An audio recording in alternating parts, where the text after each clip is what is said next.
Mesdames, Messieurs, bonjour. Un petit point d'actualité, si vous le permettez, pour cette fois. Je souhaiterais m'adresser à Monsieur Fillon et puis aux Républicains, vous vous en doutez bien. On ne pouvait pas passer à côté de cette actualité. Tout d'abord, je tiens à rassurer Monsieur Fillon, les Républicains au niveau national, mais aussi au niveau local, pour leur dire que Monsieur Fillon ne sera certainement pas inquiété par la justice. Au pire, il sera considéré responsable, mais pas coupable. Voilà. C'est pas comme les petits citoyens qui, eux, sont souvent jugés, pas toujours, mais je sais de quoi je parle, non responsables, mais coupables. Voilà, ça c'est le premier point, je tenais donc à rassurer et M. Fillon et les Républicains. Je voudrais dire à M. Fillon et aux Républicains que grâce à ces événements derniers, je ne tirerai jamais sur l'ambulance, je ne l'ai jamais fait, je ne le ferai pas. Simplement, j'en ai tiré une leçon. C'est ma première décision concernant les élections présidentielles de 2017. Et je tiens à dire que grâce à M. Fillon, pour ce qui est du deuxième tour, eh bien, combien même s'il était élu pour le deuxième tour, je ne voterai pas pour M. Fillon, combien même s'il était face à la famille Le Pen. Alors je dis famille Le Pen tout simplement parce que, eh bien, contrairement à ce qu'on pense, on n'assiste pas uniquement à une américanisation de la France et des pays de l'OCDE, nous assistons à une africanisation en termes de politique, puisque ce que nous sommes en train de faire, aussi bien les États-Unis qu'en France et donc dans l'OCDE, nous sommes tout simplement en train d'imiter l'Afrique en termes de politique, ce que nous souhaitons, ce que souhaitent aujourd'hui ces pays, c'est une France dirigée par une famille. Voilà. Bon, c'est juste un constat. Alors pourquoi j'en viens à avoir cette première conclusion? Tout simplement parce que lorsqu'on est donneur de leçons, lorsque on stigmatise, lorsque l'on accuse les autres de tous les maux qui touchent la France, les maux économiques, financiers, chômage, etc., eh bien, à un moment donné, il faut tout de même être à la hauteur de ce que l'on avance. Tout simplement. Tout simplement.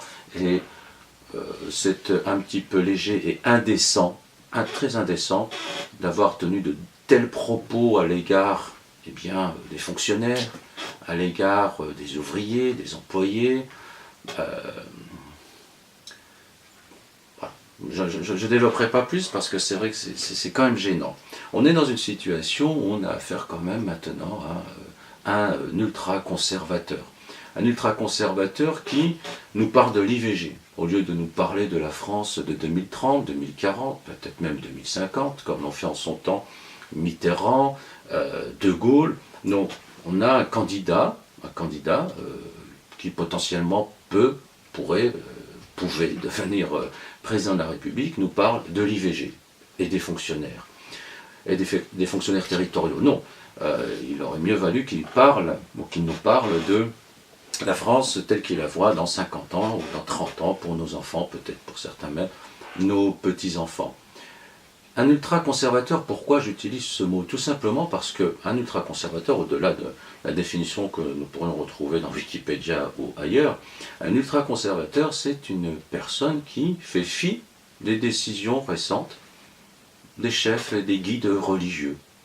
Je prends un exemple simple. Nous avons, depuis 2016, le pape François, qui depuis 2016 donc concède aux prêtres la faculté d'absoudre le péché d'avortement. Ce n'est pas rien, c'est une sacrée avancée au pas, je ne porte pas de jugement. Ce que je constate, c'est que l'Église catholique, le Vatican, fait preuve d'ouverture d'esprit, comme dans les années 70 avec les protestants.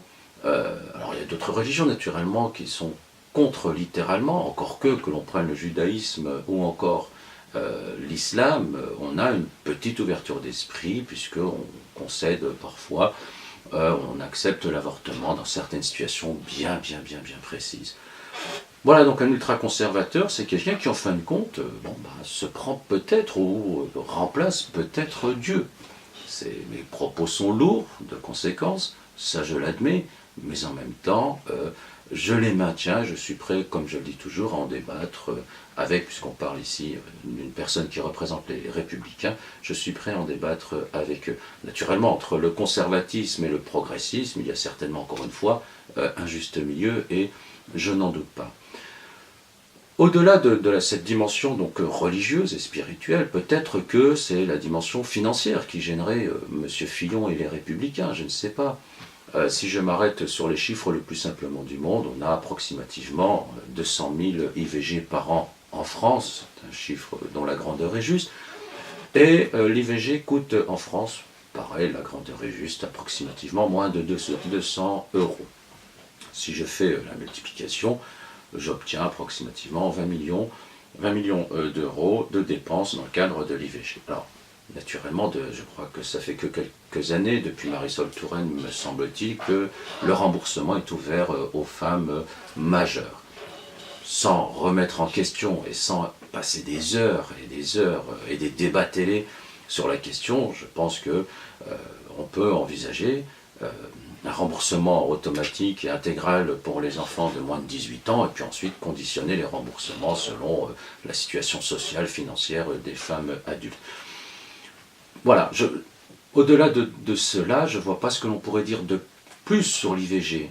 C'est quand même incroyable que M. Fillon et puis les Républicains passent autant d'heures et mettent ça en avant, alors qu'il y a beaucoup d'autres sujets qu'ils devraient développer, d'ailleurs tout en faisant abstraction lors de ces débats de leur situation religieuse, leur position religieuse et autres.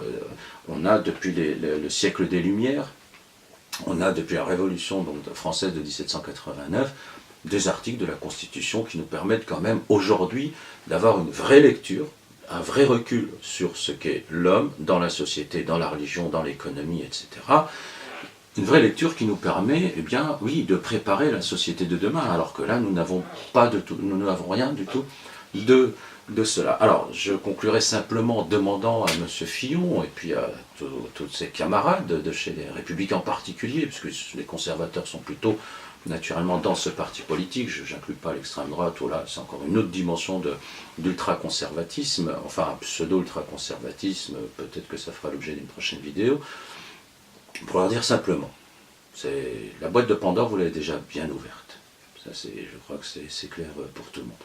Au-delà de cette boîte de Pandore, peut-être que maintenant il est temps de revenir aux fondamentaux, aux choses simples, et de reprendre peut-être certains articles de la Constitution des droits de l'homme et du citoyen de 1789, l'article 4 par exemple, que beaucoup connaissent, qui reprennent, on a cité tout à l'heure on a fait référence au siècle des Lumières, qui reprennent Rousseau, notamment Montesquieu et autres. Cet article 4 nous rappelle simplement que la liberté consiste à pouvoir faire tout ce qui ne nuit pas à autrui, ce qui revient à l'expression de Rousseau, ma liberté, oui c'est Rousseau, la liberté commence là où ma liberté s'arrête là où commence celle des autres. Je crois que sur toutes les lois qui ont été votées jusqu'à présent, eh bien cette dimension cruciale de cette Déclaration des droits de l'homme est respectée. Pourquoi? Parce que pour l'IVG ou pour d'autres choses, lorsqu'un couple, en son âme et conscience, décide d'avorter, pour la femme naturellement, eh bien il prend la décision en son âme et conscience. Lorsqu'une autre personne, en son âme et conscience, de fait de sa foi, décide de garder l'enfant et de ne pas avorter, quelle que soit la situation, il a aussi la possibilité, donc personne n'est pénalisé, et en effet, personne ne nuit à personne, et pour le coup, on peut envisager de vivre en bonne harmonie avec la majorité, mais aussi avec les minorités, et enfin, à partir de là, construire l'avenir sur des choses réellement concrètes et surtout sérieuses et honnêtes.